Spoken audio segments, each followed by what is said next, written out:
Hey, welcome to Let's Unravel, and I'm your friend Christina. Thanks for stopping by, whether you're a new listener or a friend of the podcast. I just wanted to say welcome. So it's official. We have our very first guest appearance this week on Let's Unravel. And our special guest appearance, I would say, needs no introduction, but did I write an introduction? Absolutely. So she is a registered nurse, aka the best NICU nurse in Connecticut. She's a coffee and matcha enthusiast, and in my personal opinion, the best global transportation guide there is. And she just so happens to be my cousin. Am I biased? Absolutely. So please welcome Katie Bauer. Hello, everyone. So excited to be here. So is this your first podcast? This is my first podcast. I'm kind of nervous. I'm nervous every week. So your first podcast. Yes. I'm enjoying my experience so far. That's awesome. You know, we have a whole lighting setup. Were you expecting what this setup was going to be? I was not expecting this. This is like really nice. I was looking at myself in the camera earlier and I was like, oh, I look good. The lighting is good. I really impressed her, guys. I have a monitor. You can't see it. It's out of frame. But we try to be very professional here at Let's Unravel. Okay, so people call me out all the time. And by people, my sister. She calls me out all the time. She goes, why do you keep saying we? I'm like, because I don't want to say me. Anyways, so do you have a hot take for us this week? Yes, my hot take for the week is cereal a soup. I don't know how you come up with these things. All right, guys, tell us your thoughts in the comments below. There will be a poll on Spotify. The way to get to the poll on Spotify is if you click this episode, you scroll all the way to the bottom of the show notes. There's a beautiful poll. You will see yay or nay for is cereal a soup. You tell us. We'll let you know our thoughts at the end of this episode. So to jump into our favorite topic here at Let's Unravel, win of the week. So typically I have a win of the week, whether it's for the show or maybe it's me personally. But this week, I think it'd be exciting to know. Katie, do you have a win of the week? I do have a win of the week, Christina. My win of the week is, okay, little background is that I've always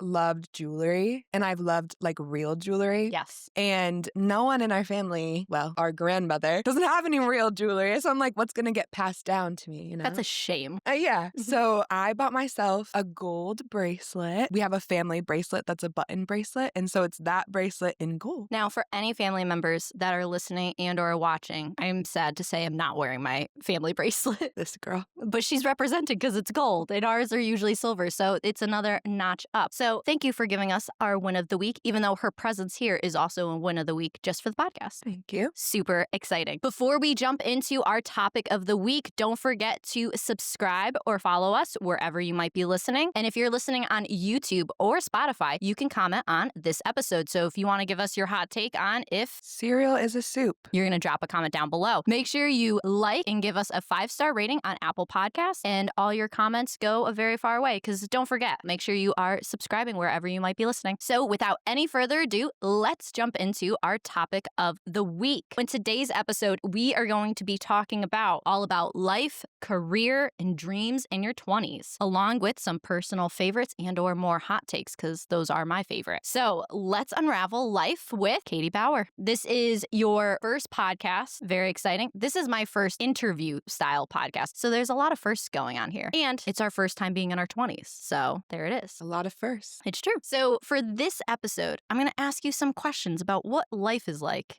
in your 20s. So a question that I always like to ask people in their 20s that I think is interesting is, so how old are you? I am 26. Perfect age, because you're right in the middle of your 20s. Okay, this is an even better example. Have you seen that trend where people will sit down and have coffee with their younger self? Okay, so you are 26 right now, and let's say you sit down to have a cup of coffee with your 20-year-old self. What are you saying? That is a great question. I think that if I could sit down with my 20-year-old self, I would tell her that her worth is more than what other people think of her. You know, like when you think that you've like invented something all the time. Yeah. And then you find out like, oh, like it's been around for a very long time. One of them is that this quote just came to me. I'd love to coin this phrase like you did last week when you showed the example of Michael Scott and the Wayne Gretzky quote. This quote just came to me, and it's that we accept the love that we think we deserve. Found out later it's actually from The Perks of a Wildflower. I think that's what it's called. Yes, but in this episode, I'm going to put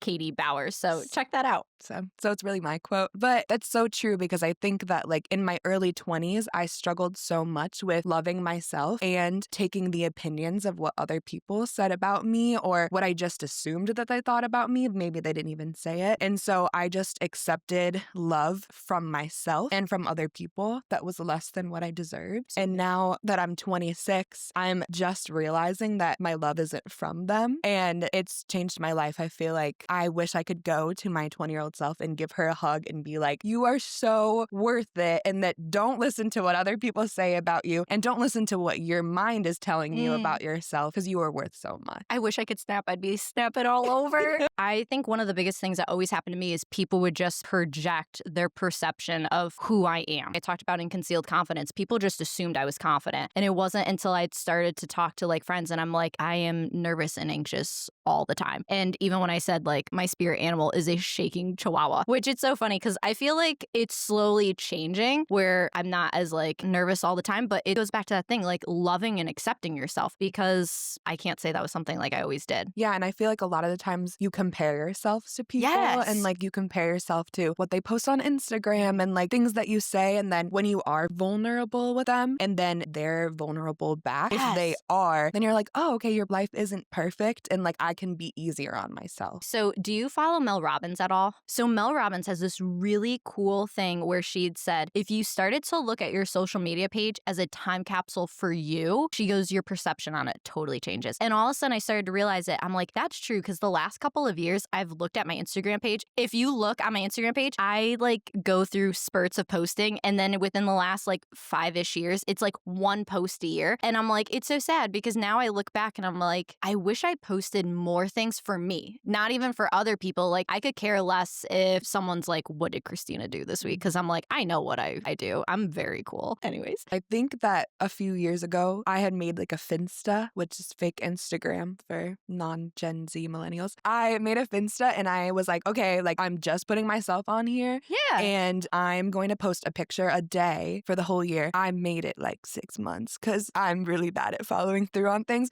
But I just like looked back on it recently. Like I relogged into it and I was like, wow, like I did some cool stuff, or at least like I made myself think I did some cool stuff. And I was like, maybe I should bring this back because it really is like a digital diary of like everything that you did. And I was like, oh, I forgot I did that. Oh, I forgot I went this place. I forgot I hung out with these people. Like, so it was cool to have those pictures because my Instagram is also like once every 6 months I post something. Right. No, absolutely. Or it's always like people have so gotten into my head where they're like, is it grid worthy? I'm like, I'm sorry. What? I'm not sure what generation I'm from because like I'm on the cusp between millennial and Gen Z. You tell me I'm Gen Z all the time. I act like a millennial though. I have millennial siblings. This is why I wish I was cool like Gen Z. Well, I am Gen Z, so that's why I bring you down with me. Yes, she grounds me to my Gen Z roots. There is debate of like when the Gen Z millennial starts because I've heard like 1996 and down is it, you know, to whatever it starts, but is millennial. But then I've also heard like 98. So I don't know. You barely make the I cut. barely, yeah. I'm a 99. But you know, I've just accepted that I'm a Gen Z that grew up with millennial brothers. And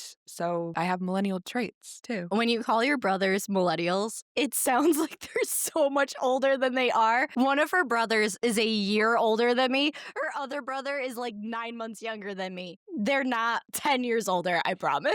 We're all a year and a half apart.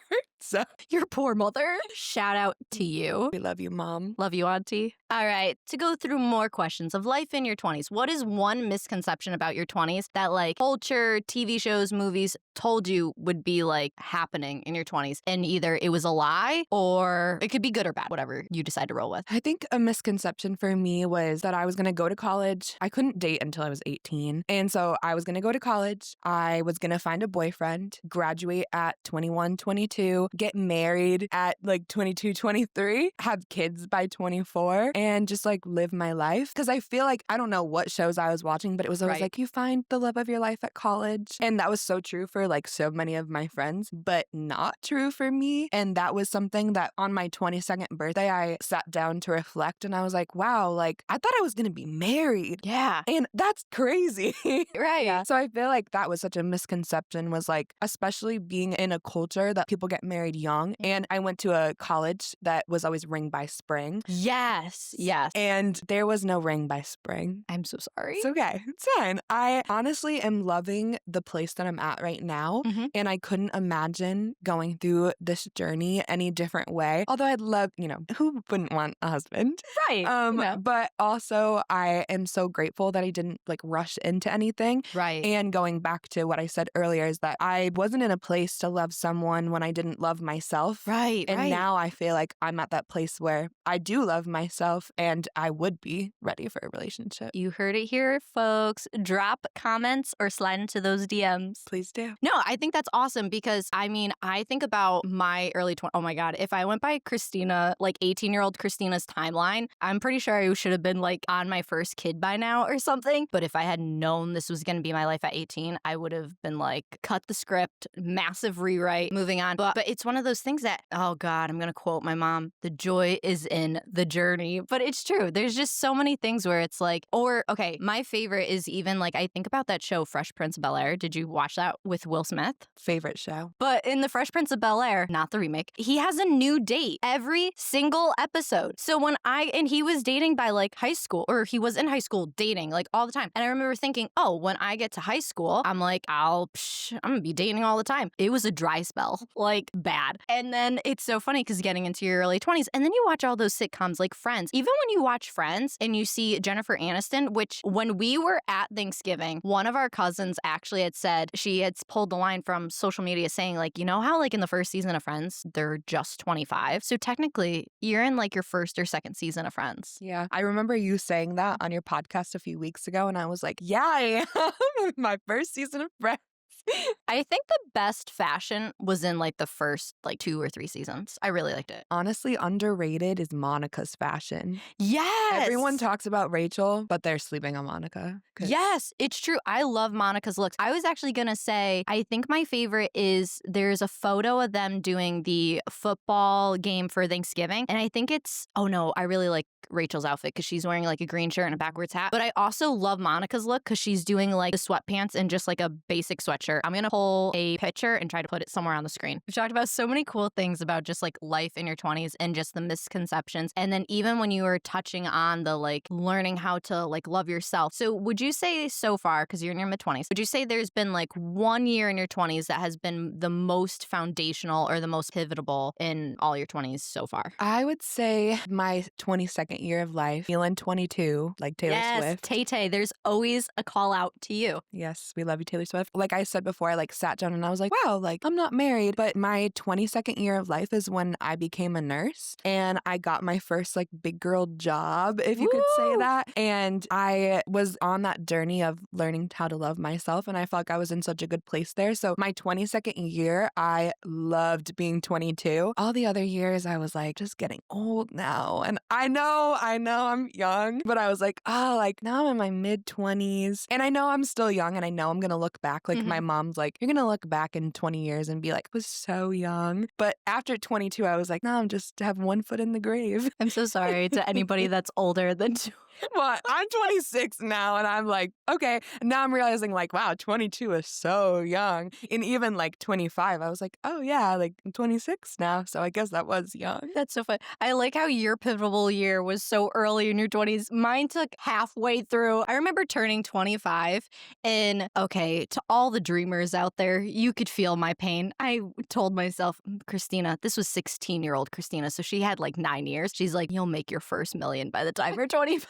I was not a millionaire by 25, let's just say. But I got my first big girl job. But it was so cool. I felt by the time I turned 25, things just started to click. Things that had never made sense just started to make sense. Do I have a great example? No. I think it just goes back to that thing, your frontal lobe's not fully developed. And all of a sudden, it's you wake up one day and you're oh my God, did I just solve the world's problems overnight? I think so. I was just going to ask you if you felt it's different that your frontal lobe had fully formed. Oh, yeah. I also think, not that I was was a cautious person, but I could always like see ahead. Like the best way I could describe it is like playing a game, like how people are like, I play checkers and it's like my mind operates like chess, where it's like, oh, if I do this, I could see the ripple effect all the way down like 5 times. And then it wasn't until I was like working in a retail store and I was a trainer and a supervisor that I was like, oh, people don't think this way. It's actually pretty like unique. Because if I asked the college age, like 18, 19, and I'd say, so you're going to do this, whatever it was, you're going to do this. And how do you think that's going to impact everything around it? And they're like, it impacts things around it? I was like, yes, it does. And so by the time I hit 25, it was almost like I could see 5 steps ahead already, but now I saw 15. And it was like, oh my gosh. Because even like when you talk about love, and that was something like I think about too, is that there was like the TikTok that I had referenced in one of my episodes about like a guy, he should be nice. That's the bare minimum. But at 22, you don't think that way. And it's like, oh, or maybe, well, yes, you were thinking already that way. I'm sorry. You're so advanced. But it was just one of those things. Like I remember people saying to me, like, this guy, he's a nice guy. Why isn't it working for you? And it wasn't until like stopping and looking and realizing like, I want certain things for my life, and them being nice, like awesome, like it doesn't do anything to project me forward. Yeah, for sure. And I think that like going back to the nice guy thing, like you can so easily get sucked back into a place that you were. Like me in college, I'm so happy that I'm out of college. Loved college, and I'll go back and I'll reminisce of the time, but it really wasn't like a great time. Yeah. Like relationships, and I guess you like find yourself, but I feel like you can get so easily sucked back into that time where you're like, okay, like you meet a guy and you're like, oh, he's nice. And then I'm like, wait, no, like I deserve way more than a guy that's just nice. But all of my past experiences were like, were they even nice? Right. And it's just so funny because even like at 22, I had this experience where, or I might have been a little bit younger, but it was just like, I didn't even realize I had become like trauma bonded to somebody until all of a sudden I was talking to you and I'm like, this person says like every day they try not to fall in love with me.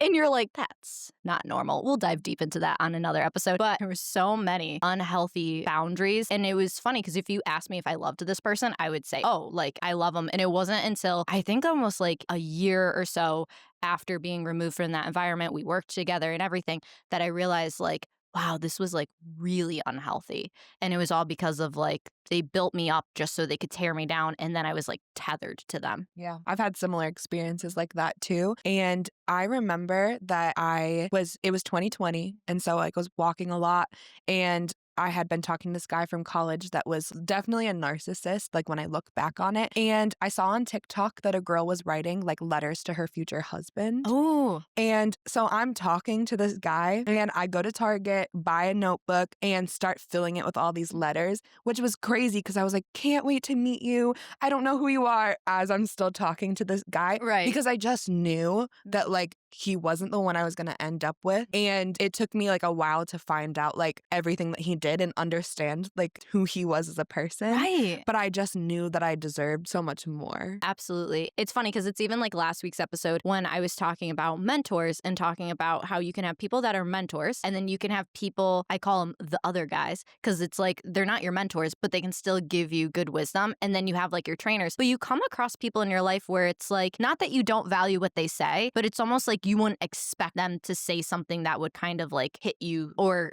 just kind of put to words exactly what you're feeling. I remember there would be times where I'd get like sideswiped by someone saying like, it's great to have someone that cares about you or really values what you say. And then it's like, oh, like, I don't think I've ever heard someone in my orbit say that. That was a reference. People have told me that before. So, you know, not that there's not more topics and conversations we can dive deep into in our 20s, but I also think what's so unique about your 20s is it's a time to build out your career too. You think back to like multiple decades ago, like I think about our grandma, and it's like when she was in her early 20s, it wasn't about having a career. It was about getting married, having kids, like building a family. And so it's kind of even unique that it's like we're at this point in our lives where it's like we get to have careers and you're building that out. And so like I said in her introduction, she's a nurse. So, and not only is she a nurse, she's a NICU nurse. So my biggest question is, how did you decide like that was how you were going to niche down your career, was I'm going to be a NICU nurse? Yeah, so it started when I was in middle school. Our grandma had breast cancer, and I remember going into the hospital, and it was the nurses that took such good care of her. Yeah. And it was the nurses that my mom would come home, and I'm sure your mom too, and would be like, oh, this nurse took such great care of her. This nurse caught this nurse suggested this, and she got such good care from good nurses. Yes. And they were the ones that showed the compassion and love. And the doctors, like, I feel like everyone remembers the doctor's name because they're a doctor. Right, exactly. But it was the nurses that we might not remember their name, but you remembered what they did for you. And so when I was in middle school, I was like, okay, I'm going to be a nurse. And I was like, I'm going to be like with a nursing home, like with the old people. My dad was like, okay, come with me. Like I go to the nursing home and I like visit the nursing home. You can come with me. And I was like, yeah, no.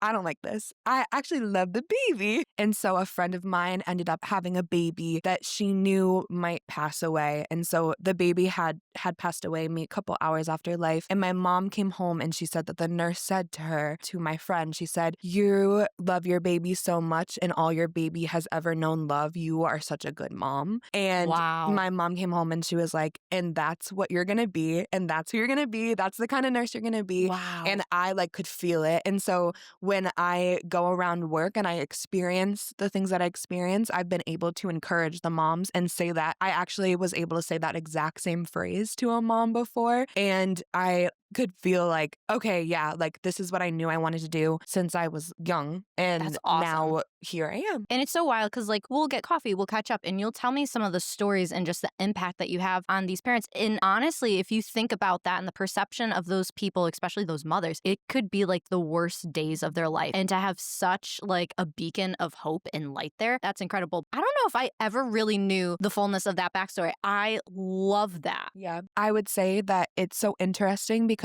I see like so many different kinds of babies where I see babies that are there for 6 hours and then babies that I've had for 8 months. I feel like you're able to encourage the mom whether they're there for 6 hours or 8 months because it's still the worst days of their life. Their baby's still in the hospital. And so I try not to diminish and remember that like if I didn't have this experience and I didn't know how many things could go wrong, I would also think this was the worst day of my life. And it is the worst day of their life. It's so interesting because I remember at one point in time, we had a family friend, and when she was pregnant with her daughter, she was like a NICU baby. And I remember her saying like, it's so hard, it's this and that. I feel like 9 out of 10 times when I'm in a hospital and having to be in hospitals, whether for my grandma or other family members, and the nurses, they're phenomenal. Like even when my sister gave birth to her first child, and I remember like my mom was raving, like the nurses were phenomenal. Like they're so supportive. There's such a heart to it because not everyone could be a nurse. The funniest thing is my grandma on my dad's side, so we are related from my mom's side. My grandma on my dad's side, she was a nurse. And so when she had passed away, all of a sudden there was just like, I think like 2 or 3 older women. They were all like dressed up in these like old school nursing outfits. They came, they brought candles and did like this whole lighting ceremony. They just like started singing and doing all this stuff. And they're like, it's time to rest. It's your final watch. And I remember being like, wow, this is wild. Like they apparently read about it in the newspaper and they just showed up. And then you told me what the backstory of it was. Yeah, I don't know if I think every nursing ceremony does this. At least when I had my nursing pinning ceremony, we walked down the center aisle holding candles. Wild. And it was so funny because they brought candles, they did the whole lighting. And I remember thinking like, what is the significance? Because obviously, no, there's a significance to it, but it wasn't until you gave me the context of it. And I'm like, that is such a cool full circle thing. And I'm like, I don't think anybody does that in any other industry. Now, doctors, if you know something I don't know, let us know. Anyways, now on a more lighthearted question, what TV show best describes nurses as a whole? It's not Grey's Anatomy, I'm going to tell you that much. No. When I was like younger, before I got into nursing, I was like, Grey's Anatomy, it's going to be scandalous. Like things are going to, no, it's really not. I'm sure that there are. The Pit. I don't know if you've watched it. I've heard of it. So good. It's about ER nursing, but they did have like a little NICU thing in there. And I was like, yeah, I thought they did an amazing job. It is a lot of like the doctors, but the medical stuff, I was like, okay, yeah, this is the most realistic. Although I've never watched it. So if you have, comment below. Wait, you never watched the Pit? No. I've never watched Scrubs. But no, I've never seen that either. Okay. I've heard that is one of the more realistic ones as well. So if you've watched Scrubs, comment. comment below. Like, comment, subscribe. So yeah, never watched Scrubs. Put it this way. I knew Grey's Anatomy wasn't accurate because I swear, I think your mom even asked a nurse one time and said, so, like, how accurate is Grey's Anatomy? They're like, not at all. Which, have you met a McDreamy ever? Okay, so my first nursing job wasn't the NICU. It was on an orthopedic trauma floor. Oh, that's right. The ortho bros. They are exactly what you would dream of them. They are real life Grey's Anatomy. They are such beautiful, beautiful men. Most of them married, which was a little bit disappointing. But yeah, I don't find that in the NICU. It's mostly girls, and then there's 2 doctors, but they're like older. Are they as like sunshiny as like Arizona Robinson from Grey's Anatomy? Is anyone rolling around on Heelys through the floor? You know, maybe on the peds floor, like the pediatrics. In the NICU, I feel like there are some like sunshiny people, but for the most part, it's like an ICU, so it doesn't have that. Yeah. I try to bring the light though and try to be happy. So what we discovered is she can't find sunshiny people because she is the sunshiny person. That's exactly what I'm saying. Do you own a pair of Heelys? I used to, and I am thinking maybe I should buy a pair. Christmas time. Wink, wink, nudge, nudge. Heelys, if you want to sponsor this video and send Katie a pair of Heelys, pink would go great with her ensemble. Or butter yellow.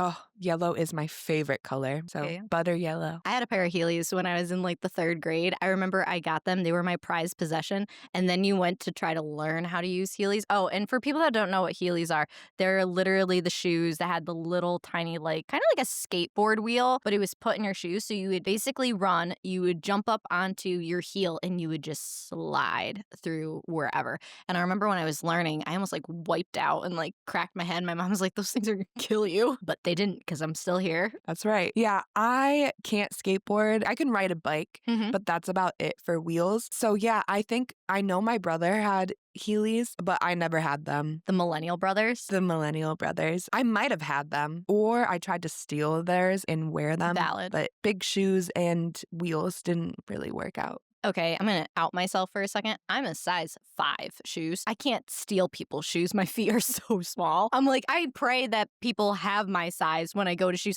I go to Target. Do you know how many people don't have size 5? A lot of people. And then if I try to shop in the kids departments, okay, I've bought kids shoes before. Do you know how much cheaper they are? I know. That's what I was going to say. No shame. I wish I could do that. I went to the kids department to buy a pair of Birkenstock. Those things go for like $150. I think I paid $80 or something. But I had to get like a size 13 in kids. It was like the biggest size they came. And I was like, because I tried to buy the adult version and my feet were too tiny. Even the smallest size, they were too tiny. And so I was like, all right, I guess I'm going with the kid size. And then I ended up saving like $80-ish. So it was awesome. That's nice. My favorite shoes are Birkenstocks. I have summer Birkenstocks and fall winter Birkenstocks. That's how I justify buying a new pair every year because they're so expensive. But I'm like, I wear these literally every day, all day. Really? Even in the winter?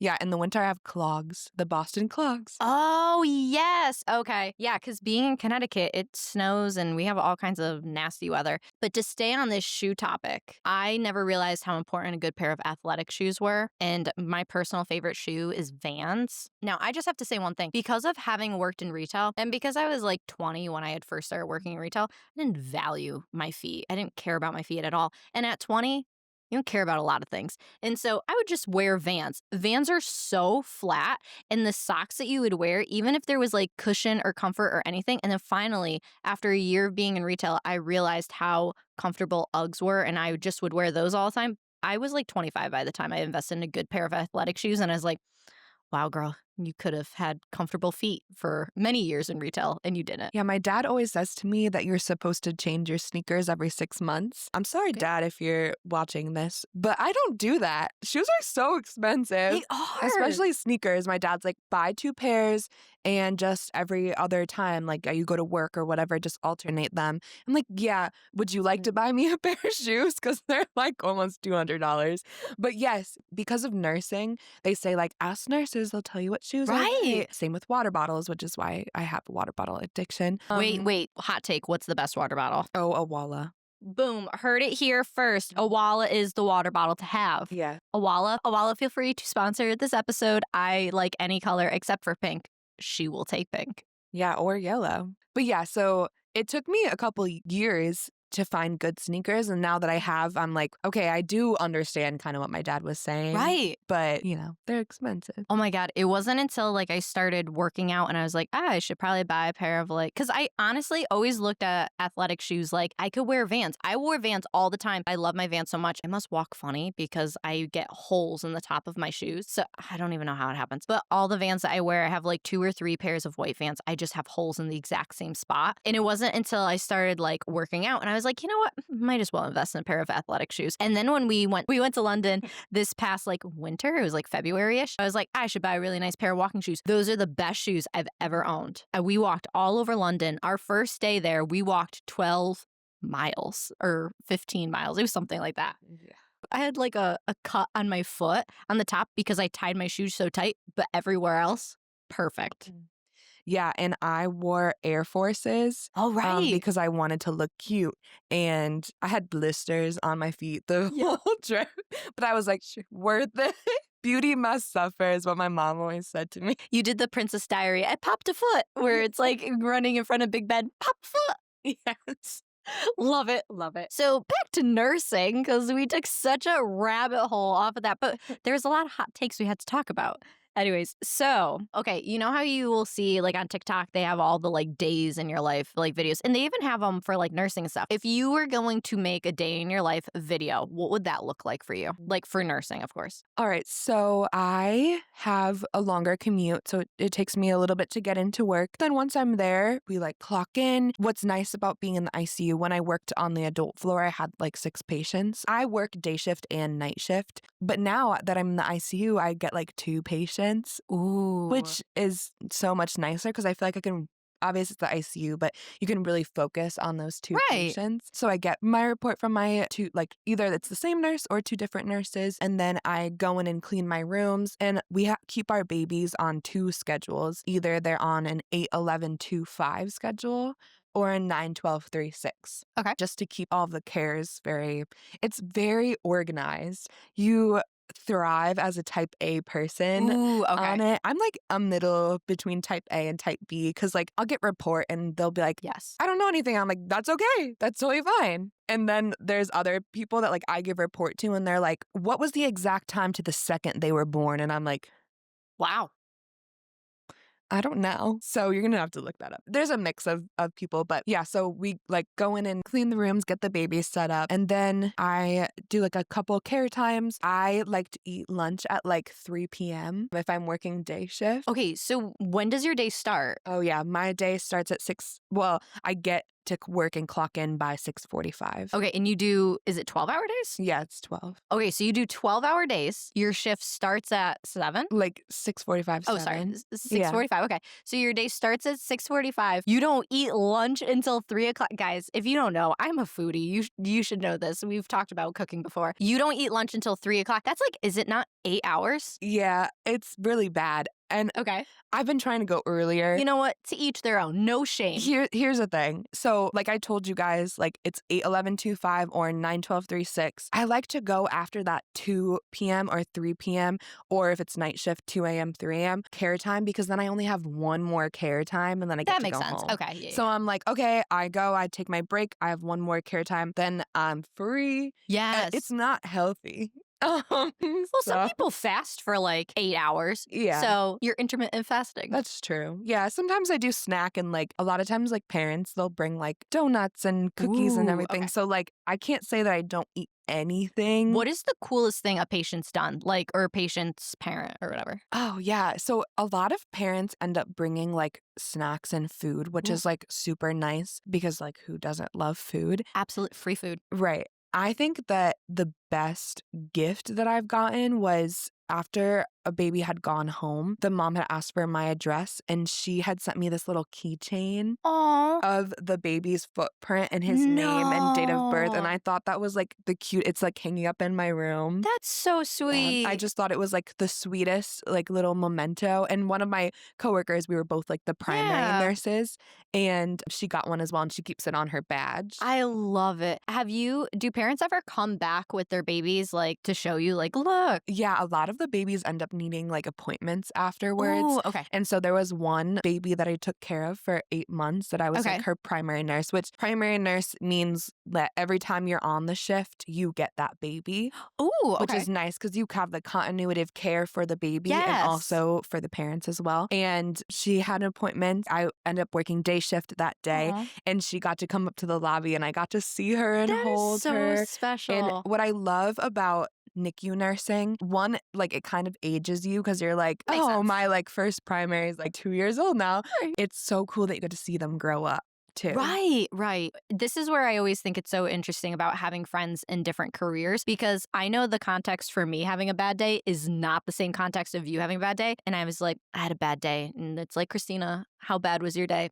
I lost all my footage from a podcast. You'd be like, I lost a life. And I'm like, dark. But it's true. Yeah. And that's where it's one of those things where it's like, you see the TikToks of different people where I think I see a lot of nursing TikToks because of like following you, but there'll be videos where it's like almost like you need to decompress before you go into home. And then it's like nobody kind of really knows what your day looks like because unless they're a nurse. Right. Yeah. And my poor mother, I live at home and sometimes I come in and she doesn't say anything to me. And I'm like, and you're not going to ask me about my day? And then there's other days that she'll be like, how's your day? And I'm like, why would you even talk to me right now? Like, I can't talk to you. Why would you ask me any questions? And then she was like, she jokingly, but I don't think she's joking. And she probably would say she was not joking. She's like, I'm scared of you. And I'm like, I just want to be asked about my day when I want to be asked about it. And you should know when I don't want to be asked about it. We need to get you. Okay, so they have this little magnet for dishwashers where it says clean and dirty. You need to have a little bell that says talk to me, don't talk to me. Yes. Yeah. I was actually just talking to a friend about like the differences in, you know, like different jobs and different problems. And I feel like it's so relative because like this is my experience. And so like I know what a hard and stressful day is for me.